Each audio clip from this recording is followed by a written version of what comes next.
नमस्कार। BA third semester की third unit के दो टर्म हो चुके हैं, फ्लैशबैक और फॉइल कैरेक्टर, और अगला टर्म है इसमें फोरशैडोइंग।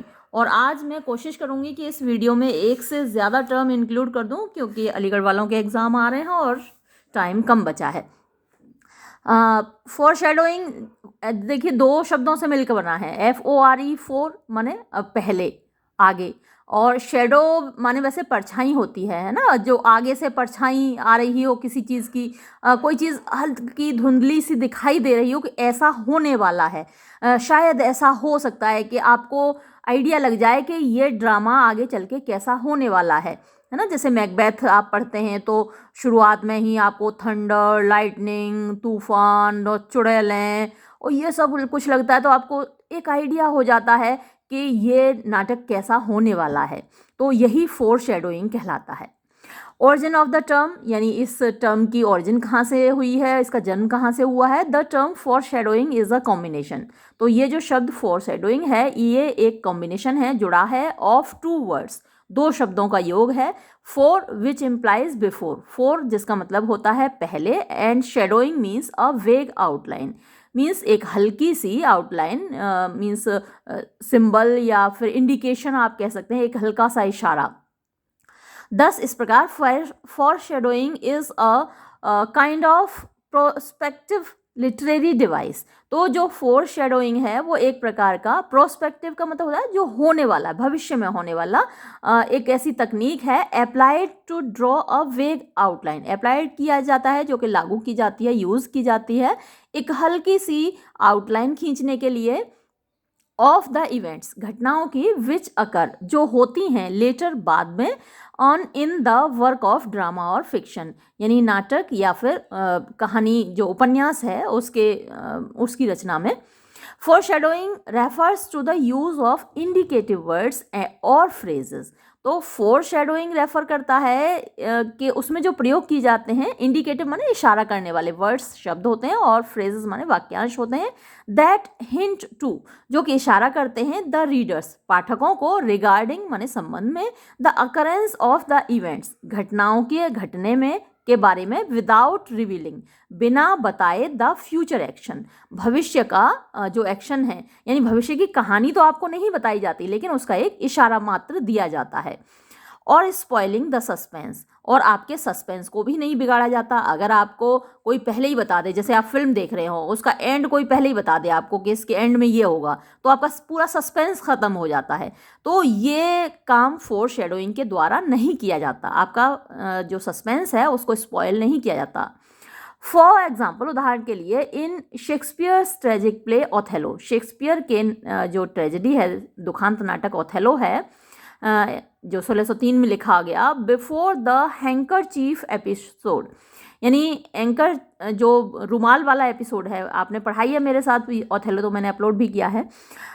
Othello the hero of the play, Othello जो कि हीरो है इस नाटक का, स्पेसिफिकली खास तौर पर हाईलाइट्स माने रोशनी डालता है, बताता है, द प्रेशसनेस माने कीमत, ऑफ द हैंकरचीफ उस रुमाल की, which was given to him जो कि उसको दिया गया था, बाय हिज मदर उसकी माँ के द्वारा, एंड लेटर ऑन और बाद में, ओथेलो प्रेजेंटेड इट, ओथेलो उसको प्रस्तुत करता है, as a token of love एक प्यार की निशानी के तौर पर, ऑन हिज वेडिंग नाइट अपनी शादी की रात, टू हिज वाइफ डेस्डिमोना अपनी पत्नी डेस्डिमोना को। Desdemona's drop down of the handkerchief, यानी डेस्डिमोना के हाथ से हैंकरचीफ का गिरना, इग्नोरेंटली यानी अज्ञानता से, आप इसमें अननोइंगली भी लगा सकते हैं या अनइंटेंशनली भी लगा सकते हैं, बिकम्स द क्लू, ये एक क्लू बन जाता है, और हिंट या एक इशारा बन जाता है, टू द रीडर्स पाठकों के लिए, for the future tragic actions कि भविष्य में क्या त्रासद घटनाएं होने वाली हैं, क्योंकि ओथेलो पहले ही बता चुका है कि ये रुमाल मेरी माँ ने मुझे दिया था, और माँ को किसने दिया था ये भी बता चुका है, और बड़ा इम्पोर्टेंट वो रुमाल था, माँ के द्वारा, जो माँ इस दुनिया में ना हो, उस माँ की दी हुई कोई निशानी बेटे के लिए बहुत कीमती है, और उस निशानी को फिर वो अपनी वाइफ को दे रहा है, वो भी शादी की रात को निशानी के तौर पर। तो बहुत इम्पोर्टेंट हो जाता है वो रूमाल। अब उस रूमाल का खोना पत्नी से तो वास्तव में वो ट्रेजिक एक्शंस का कारण बनेगा, और जो कि बनता है वो। Role of foreshadowing in literature, तो साहित्य में फोर शेडोइंग का क्या रोल है, क्या भूमिका है। Four shadowing is such a kind of arrangement of events and scenes, यानी फोर शेडोइंग एक इस प्रकार का अरेंजमेंट है, व्यवस्था है घटनाओं की और दृश्यों की, इन अ वर्क ऑफ फिक्शन और ड्रामा, एक उपन्यास में या नाटक में, विच जो कि प्रिपेयर्स द ऑडियंस को यानी दर्शकों को तैयार करता है, टू सम एक्सटेंट कुछ हद तक, फॉर द सिचुएशन उस परिस्थिति के लिए, that takes place later in the work जो कि उस रचना में बाद में होती है। फिर है it can B part of the general atmosphere of the work, ये एक पार्ट हो सकती है, जो फोर शेडोइंग है ये एक अंग हो सकती है, ऑफ द जनरल एटमॉस्फेयर सामान्य वातावरण का, ऑफ द वर्क उस रचना के, और या फिर it can be a specific scene और ऑब्जेक्ट, ये कोई खास दृश्य हो सकता है, कोई वस्तु हो सकती है, दैट गिव्स अ क्लू और हिंट जो कि एक क्लू देती है या फिर एक इशारा देती है, to the later development of the plot, के प्लॉट में यानी कि कहानी में बाद में जो डेवलपमेंट होने वाले हैं उनका इशारा देती है। The instrument of foreshadowing adopted frequently in older literature were various supernatural phenomena like omens, dreams, prophecies and oracles. तो जो इंस्ट्रूमेंट्स होते थे यानी जो यंत्र होते थे या डिवाइसेस होती थी ऑफ फोरशैडोइंग, जो कि फोरशैडो करती थी यानी पहले से बताती थी, इशारा करती थी, एडॉप्टेड जिनको कि अपनाया जाता था, फ्रीक्वेंटली माने अक्सर, इन ओल्ड लिटरेचर प्राचीन साहित्य में, वर वो होती थी वेरियस विभिन्न, सुपरनैचुरल फेनोमेना, सुपरनैचुरल जो नेचुरल नहीं है, मीन्स कभी कभी जो भूतिया चीज़ें हैं या डिवाइन चीज़ें हैं वो सुपरनैचुरल होती हैं। तो ऐसा फेनोमेना, ऐसी चीज़ें लाइक जैसे कि ओमेंस माने शकुन होते हैं, जैसे कि उल्लू बोल रहा है ना, किसी या हमारे यहाँ जैसे बिल्ली रास्ता काट गई या किसी ने छींक दिया, तो ये ओमेंस कहलाते हैं, अपशकुन कहलाते हैं, शकुन अपशकुन होता है।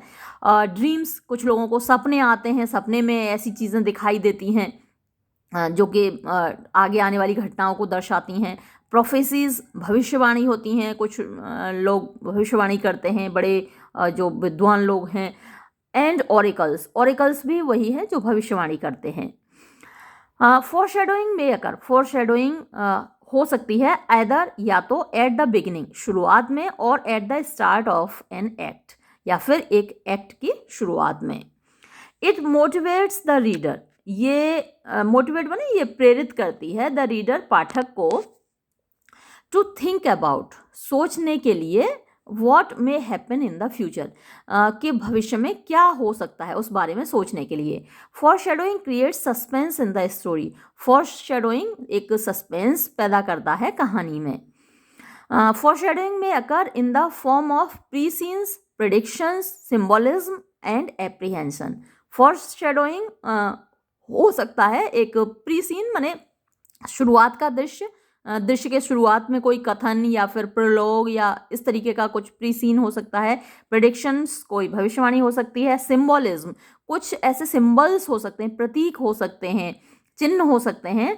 एंड एप्रीहेंशन, और कुछ एप्रीहेंड माने कोई चीज़ समझना, अंदाज़ा लगाना, है ना, कुछ अंदाजे हो सकते हैं।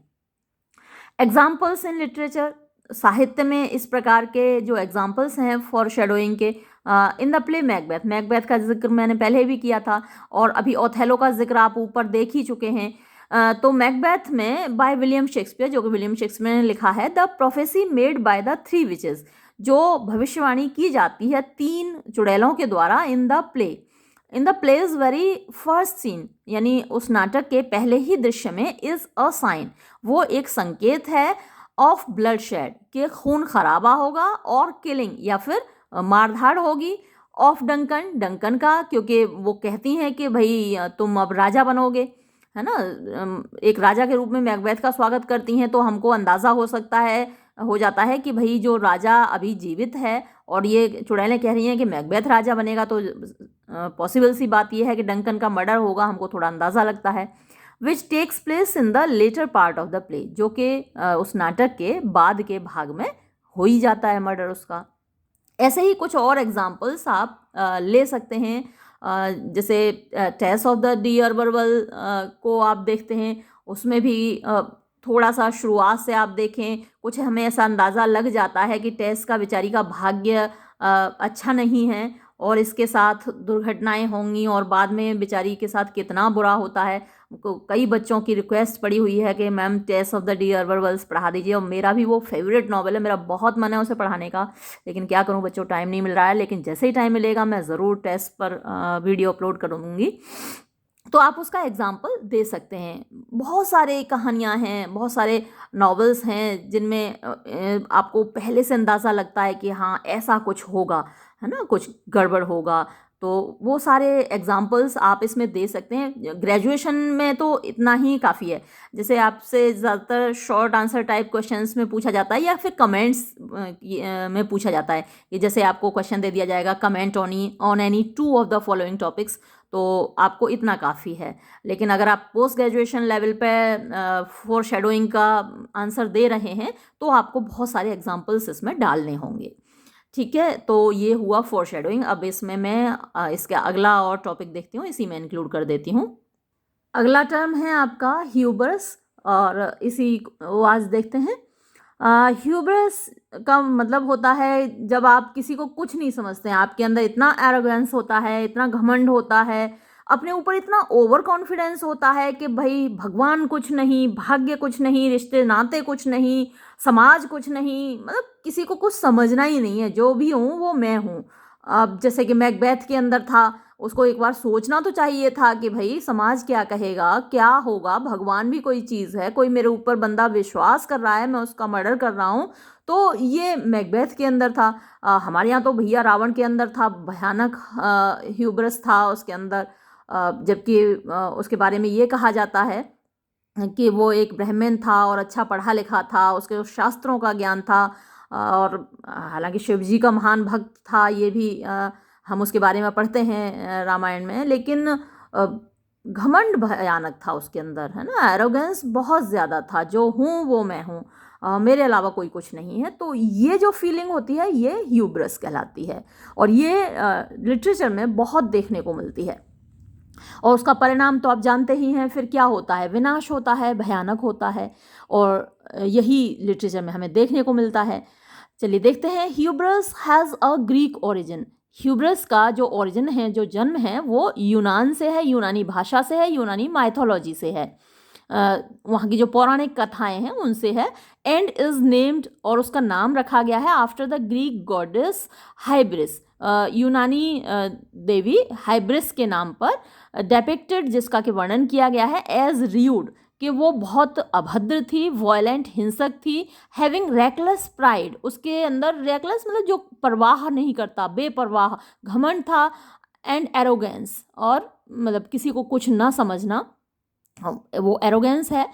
तो ये सब कुछ उसके अंदर था।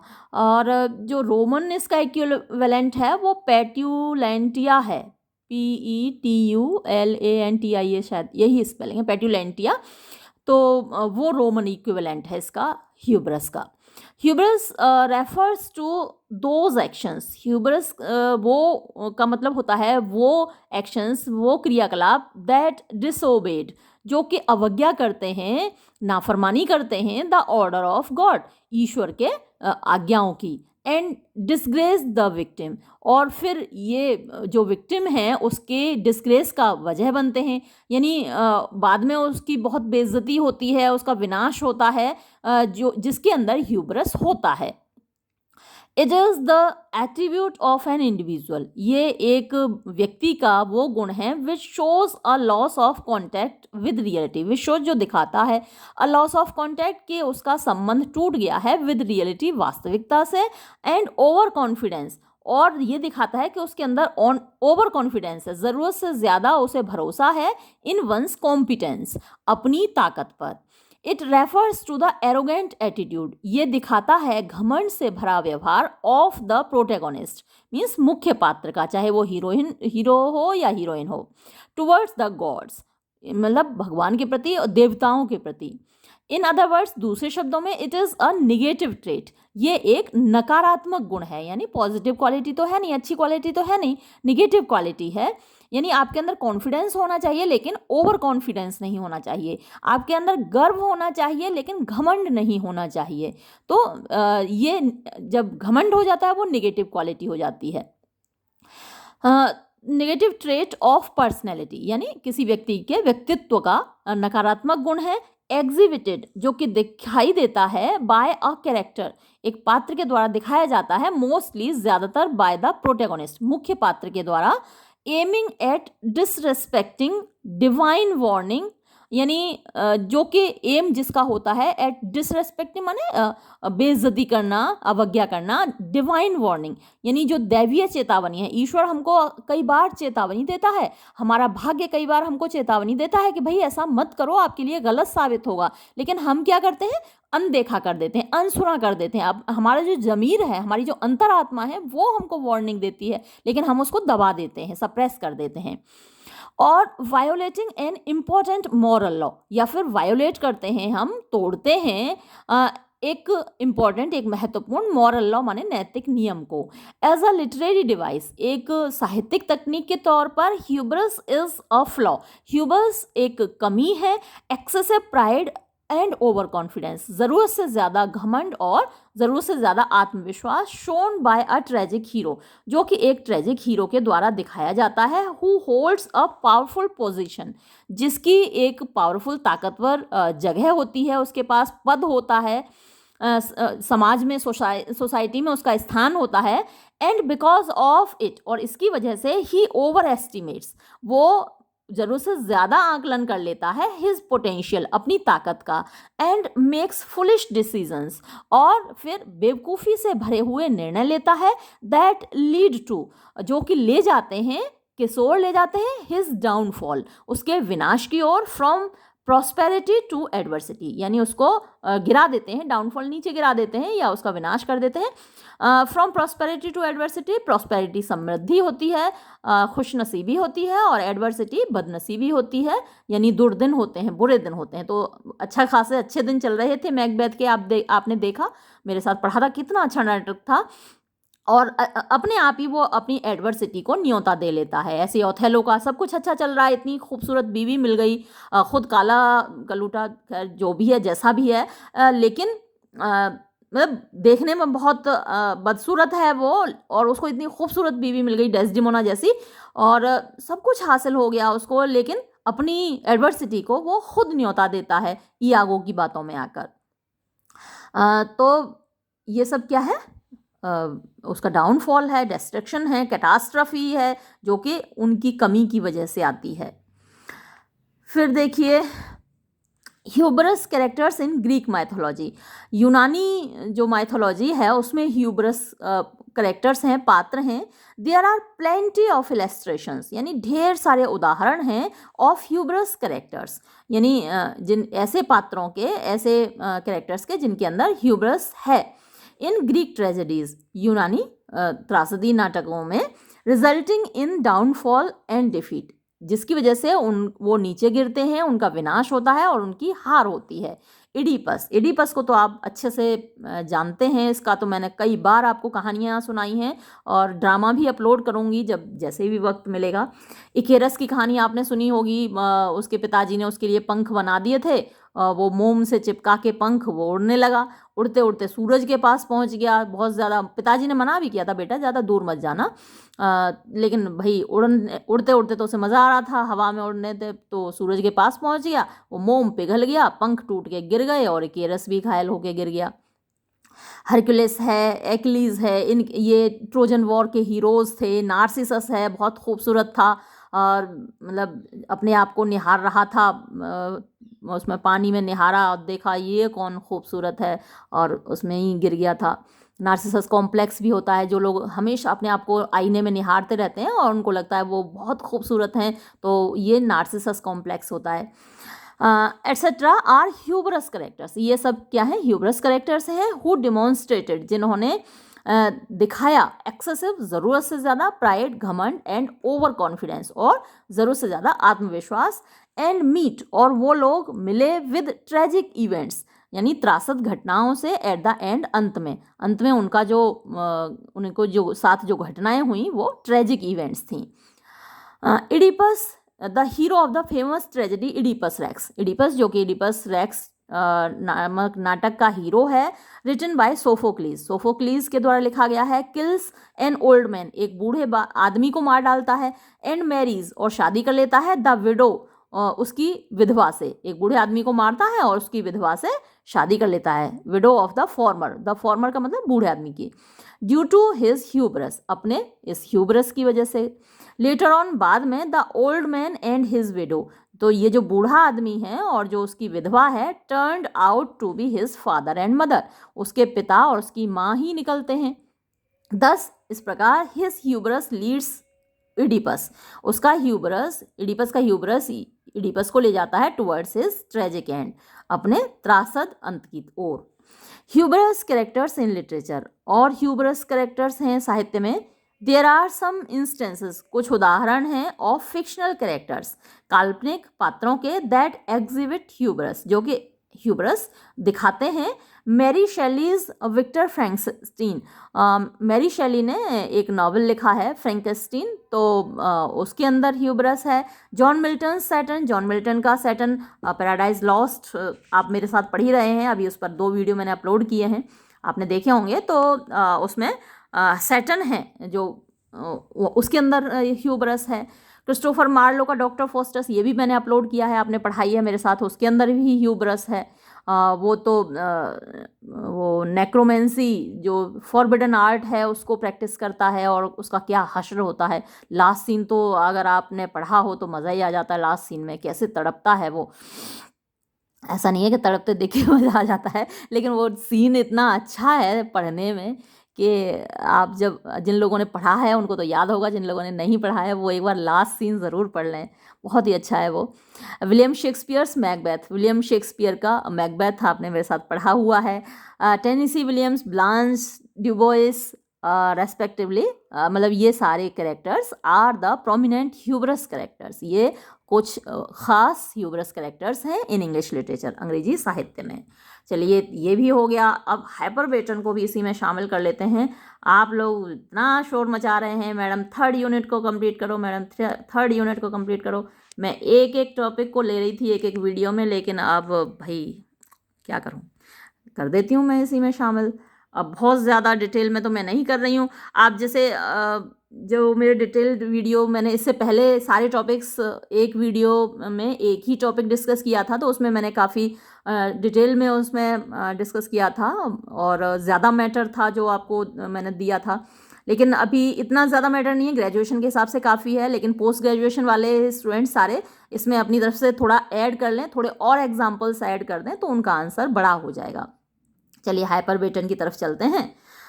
हाइपरबेटन the origin of the term, तो इस टर्म की ओरिजिन कहाँ से हुई? अब जैसे ज़्यादातर आप टर्म्स को देखते हैं वो यूनानी भाषा से ही आए हैं, ग्रीक और फ्रेंच, इन भाषाओं से ज़्यादा इंग्लिश में उधार लिया गया है।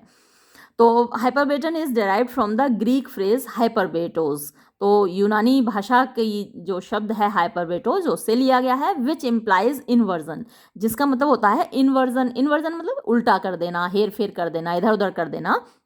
In the natural order of words, शब्दों का जो प्राकृतिक ऑर्डर है। जैसे इंग्लिश में क्या है कि सबसे पहले सब्जेक्ट आना चाहिए, फिर वर्ब आना चाहिए, फिर ऑब्जेक्ट आना चाहिए। हिंदी में थोड़ा अलग होता है, जैसे इंग्लिश में आप कहेंगे I have read this lesson, है ना, या फिर I have studied this book.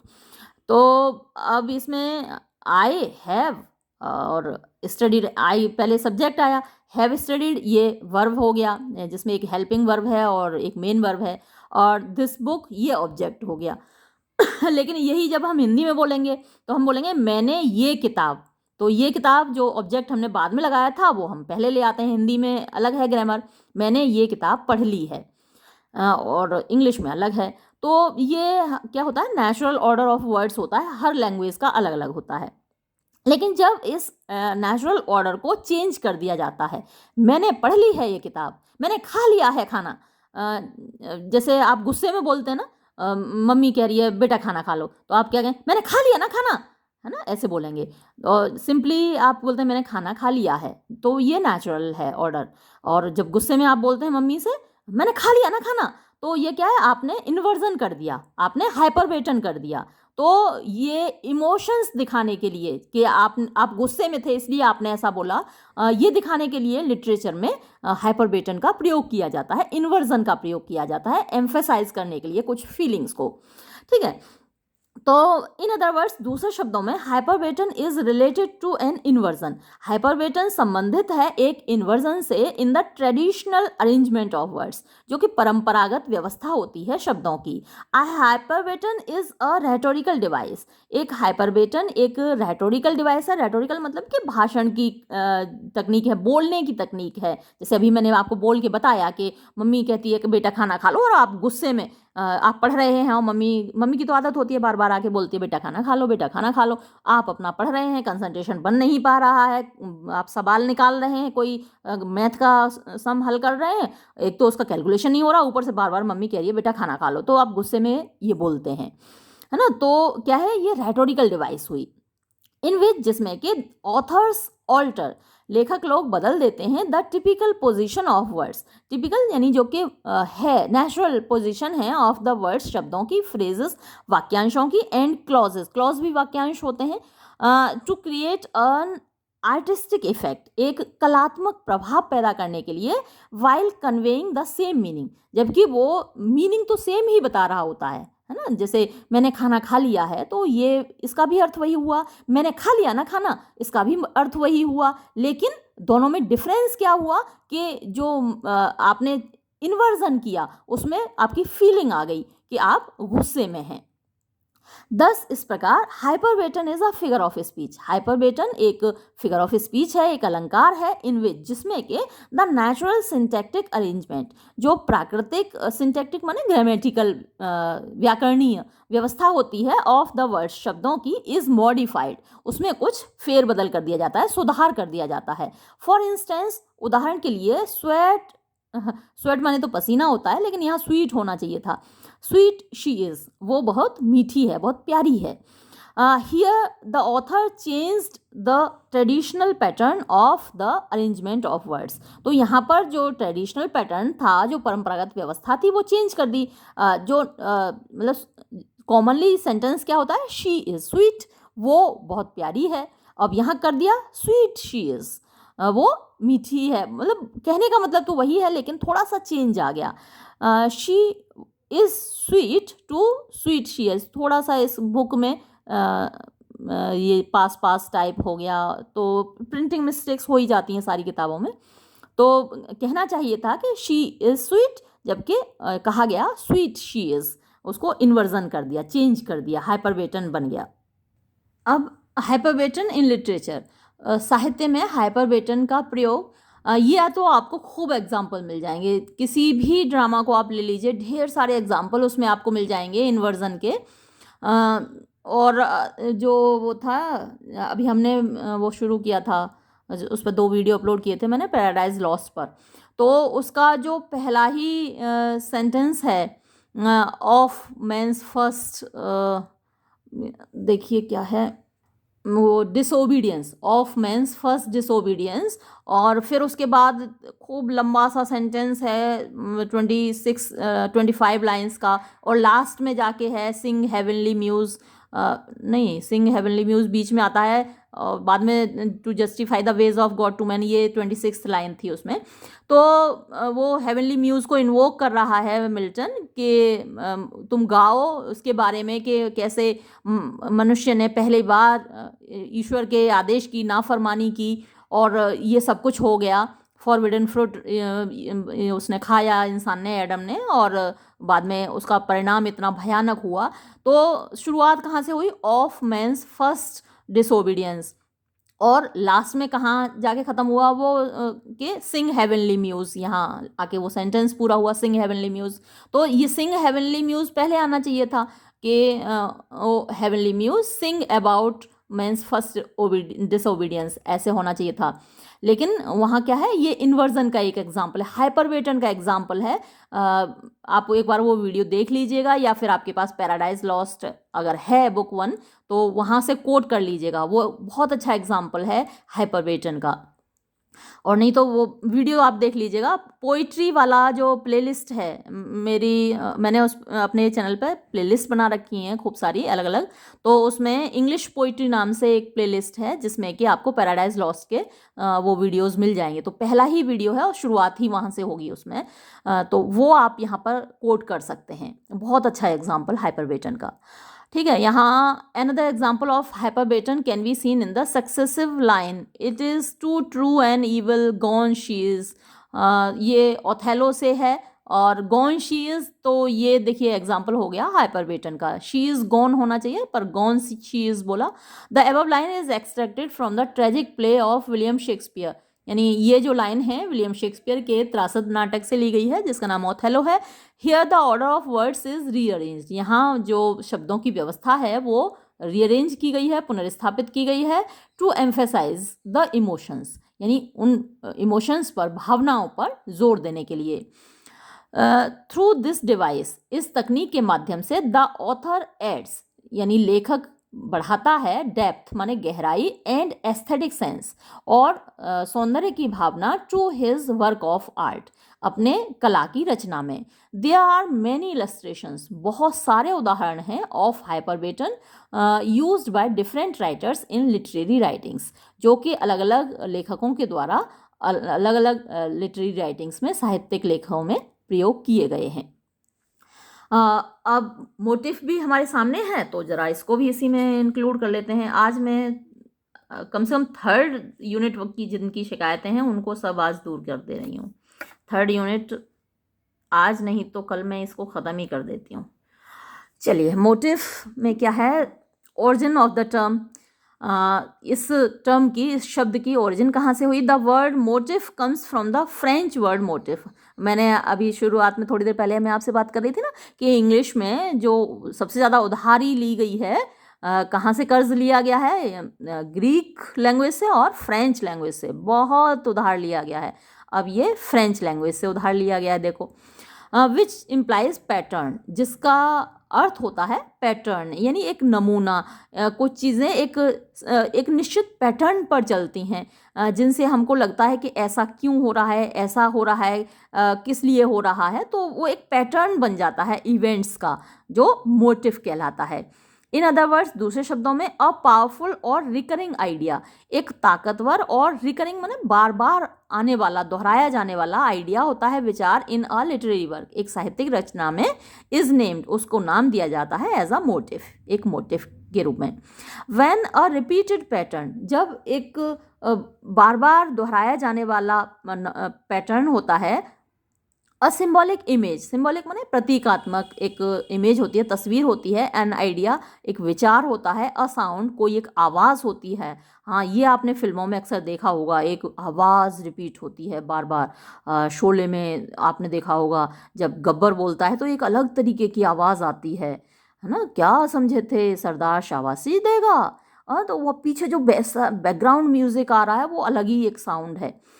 And a word occur frequently in a very specific story, या फिर एक शब्द होता है जो कि अकर माने आता है, फ्रीक्वेंटली माने बार बार, in a very specific story, किसी खास कहानी में, is known as a motif, तो उसको मोटिव कहा जाता है। Some concepts are used interchangeably, कुछ कंसेप्ट्स हैं जो कि प्रयोग किए जाते हैं इंटरचेंजेबली, मतलब आपस में बदले जा सकते हैं। Like symbols and motifs, symbols और मोटिव्स, यानी ये लगभग एक जैसे हैं। There is a difference between a symbol and a motif, लेकिन फिर भी दोनों में एक फ़र्क है। A symbol is a sign, एक सिंबल जो होता है, प्रतीक जो होता है, वो एक चिन्ह होता है। विच रिप्रेजेंट्स एन आइडिया, जो एक आइडिया को रिप्रेजेंट करता है, किसी विचार को का प्रतिनिधित्व करता है। And it is going to appear once और ट्वाइस इन अ नैरेटिव, और जो सिंबल है वो एक या दो बार आता है एक कहानी में। ऑन द अपोजिट, इसके विरुद्ध, अ motive is an abstract concept. एक मोटिव एक एब्स्ट्रैक्ट माने अमूर्त, जो दिखाई नहीं देता, ऐसा कंसेप्ट होता है दैट रिप्रेजेंट्स द थीम, जो कि रिप्रेजेंट करता है मीन्स प्रतिनिधित्व करता है द थीम, थीम का, और and occurs through out the work, और पूरे उस रचना में वो घूमता रहता है। अ डिफरेंस इज सीन, एक अंतर दिखाई देता है between a theme and a motif, लेकिन थीम और मोटिव में भी एक अंतर है।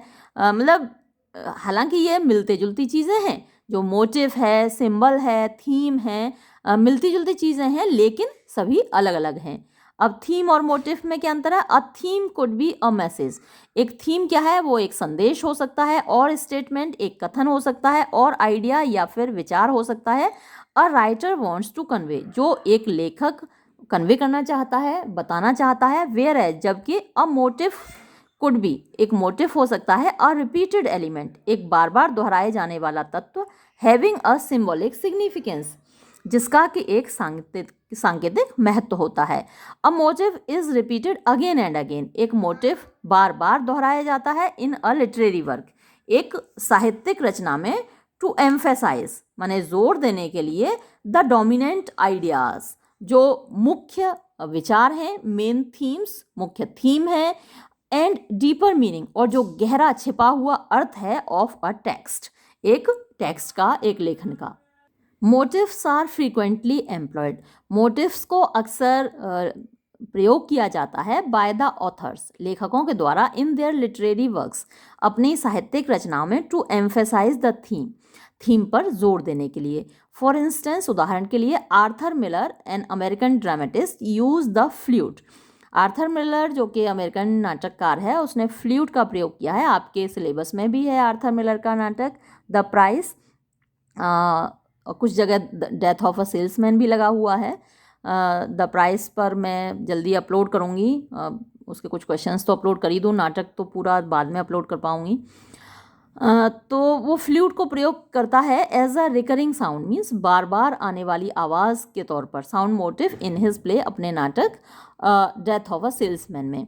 The flute conveys rural and idyllic notions, ये जो फ्लूट है, बांसुरी है, वो कन्वे करती है, यानी एक विचार देती है, लोगों तक पहुंचाती है।